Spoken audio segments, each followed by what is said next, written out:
Bonjour à vous tous. Aujourd'hui, je vais vous parler des bénéfices secondaires d'une situation négative.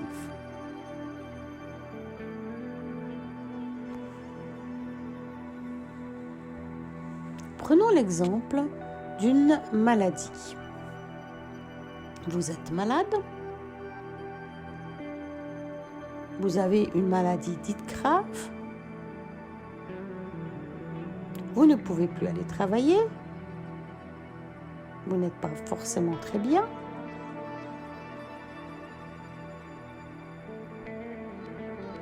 et vous devez faire des traitements. Vous pensez que vous devez faire des traitements lourds pour guérir de cette maladie.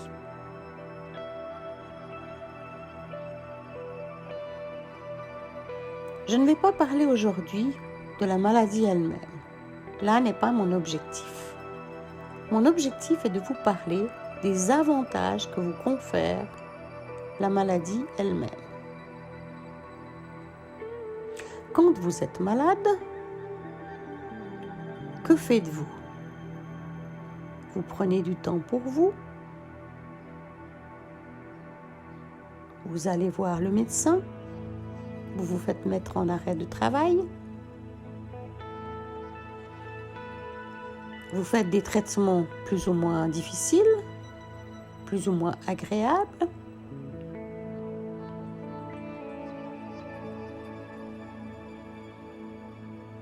Et vous vous occupez de vous. Vous allez me dire, Claire, quelle idée! Je ne veux pas la maladie. Et moi, je vais vous dire la première chose, et oui, vous voulez la maladie. Vous ne la voulez peut-être pas consciemment, mais si elle est dans votre système, c'est qu'une part de vous, même peut-être une grosse part de vous, l'a demandé, l'a appelé ou a accepté qu'elle soit là.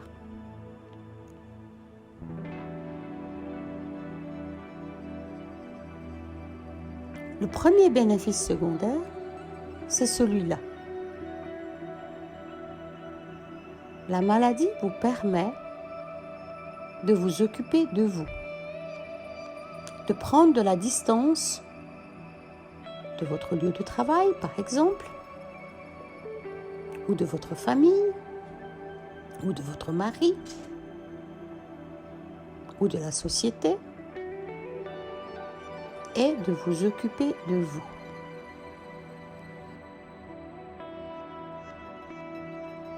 Qu'est-ce qui fait que vous devez être malade pour vous occuper de vous? Étrange paradoxe, n'est-il pas? Prenez un peu de temps pour vous occuper de cette idée. Et si j'ai créé la maladie, à quoi me sert-elle? Et là commence la notion de bénéfice secondaire. Toute maladie, quelle qu'elle soit, a un bénéfice secondaire, voire même plusieurs bénéfices secondaires. Ces bénéfices sont en général plutôt inconscients. Je n'ai plus envie d'aller travailler à ce travail. Étonnant. Je me mets donc en arrêt maladie, mais je ne peux pas me mettre en arrêt maladie comme ça, pour rien, entre guillemets. Je n'ose pas dire que je ne veux plus ce travail. Donc, mon système interne, ma psyché, mon âme, mon ego, ou que sais-je, va me créer une situation qui va m'aider à mettre en place ce dont j'ai besoin, soit de prendre soin de moi.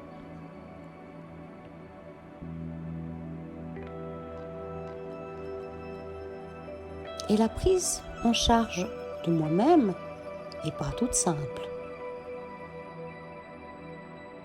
Nous sommes dans une société culpabilisante, où tout le monde doit être jeune, beau et en bonne santé, et vous ne vous sentez ni jeune, ni beau ou belle, et encore moins en bonne santé.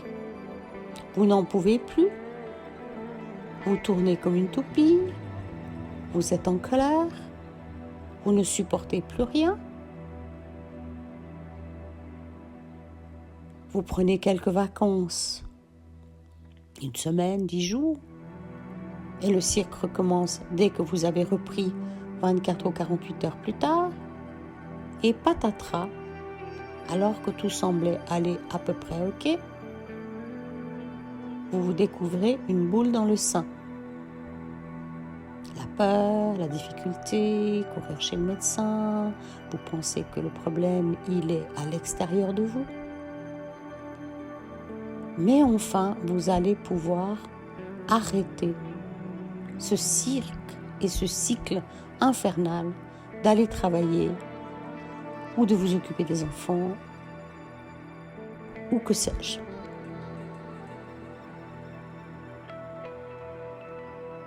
La notion de bénéfice secondaire est importante. C'est probablement, pour une partie, ce qui explique que les gens ne guérissent pas.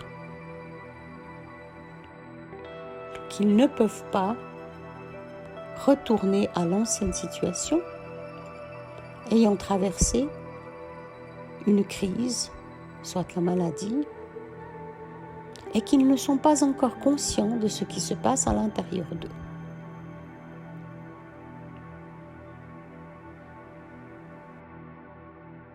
Donc je vous encourage, tout un chacun d'entre vous, et d'autant plus avant d'être malade, de regarder votre vie, de regarder ce qui va et ce qui ne va pas, et de vous poser honnêtement la question. De quoi j'ai peur? Qu'est-ce que je veux? Qu'est-ce que je ne veux pas? Qu'est-ce qui est infernal pour moi? Et de dépioter votre vie avec le regard de scrutateur impressionnant qui va vous dire « Oh oh, d'accord, oui, je pourrais tomber malade dans cette situation-là. » Pour vous donner un exemple de ma propre histoire, il y a bien des années de ça, je tournais bien entendu trop vite dans ma vie de mère, de femme, de médecin, de tout ce que l'on fait dans notre société occidentale cinglée. C'était de plus en plus difficile dans mon monde familial. Je n'arrivais plus à tout gérer et je n'arrivais plus à prendre de la place pour moi. Et plus j'avançais, plus ma relation avec l'époux du moment devenait difficile.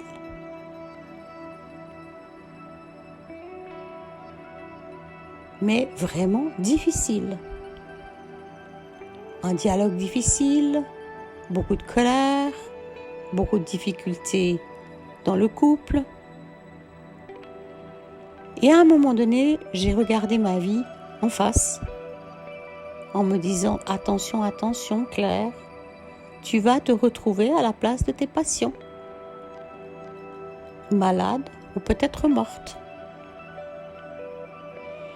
Et c'est là que j'ai pris conscience de l'ampleur de ce qui se passait dans ma vie et que j'allais être obligée de décider rapidement d'un chemin pour moi-même.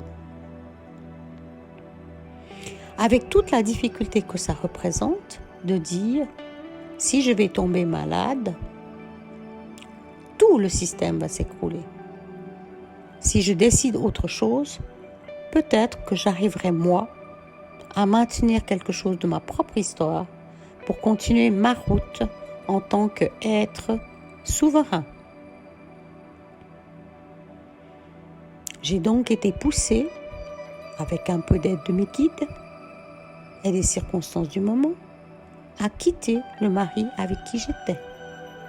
Malgré mon amour pour lui, malgré ma difficulté de quitter une situation pseudo-confortable, j'ai quitté pour éviter de tomber malade.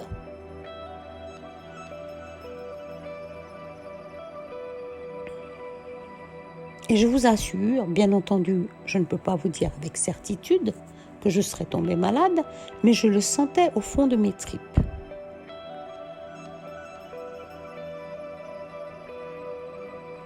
Voilà un petit peu la situation que je vous encourage à écouter.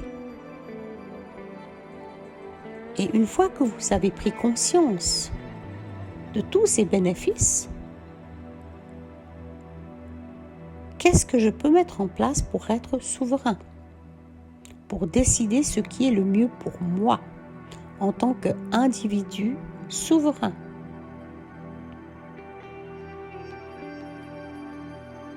Les intricats de notre société actuelle, où tout doit être parfait,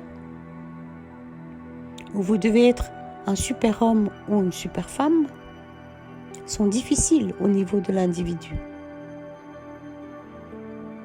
Et vous aurez à prendre conscience, douloureusement la plupart du temps, que vous êtes dans quelque chose qui ne vous convient pas. Même pas du tout. Que vous avez mis en place toute une série de choses sans conscience. Et que là, que puis-je faire pour sauver ma propre peau, ma propre âme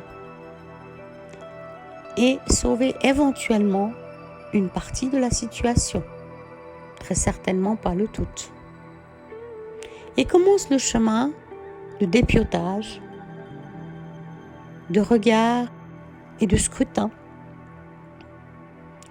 pour arriver à la conclusion de ce que vous avez besoin de faire pour éviter de tomber malade, ou si vous êtes malade, que puis-je faire pour être aussi saine que possible dans ma nouvelle situation?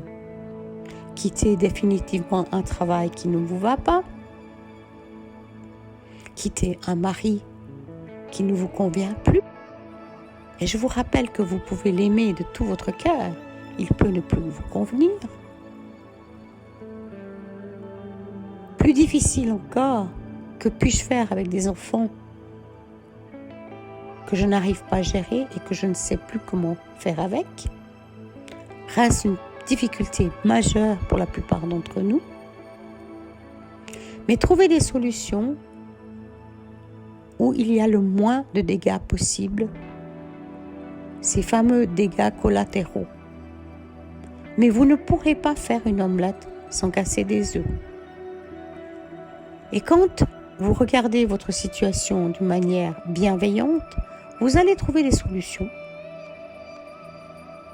progressivement et vous allez prendre le chemin du changement qui va vous permettre, dans un temps donné, de regarder en arrière en disant « Ouh, bon, c'est pas mal. Toute la situation a tourné, personne n'est mort, et nous pouvons chacun continuer notre route d'une autre manière. » Je vous encourage donc, chacun et chacune, d'oser faire le point de vos vies. Si vous êtes malade, de faire le point de toutes les portions de qui vous êtes. Et si vous êtes dit en bonne santé, d'être intransigeant dans votre regard sur votre vie. À tout bientôt pour une nouvelle vidéo. Et si vous avez des questions, des sujets que vous aimeriez débattre, vous aimeriez mon opinion, mon aide, un petit message en dessous ou contactez-moi par les moyens usuels et je tâcherai de vous répondre positivement. À bientôt!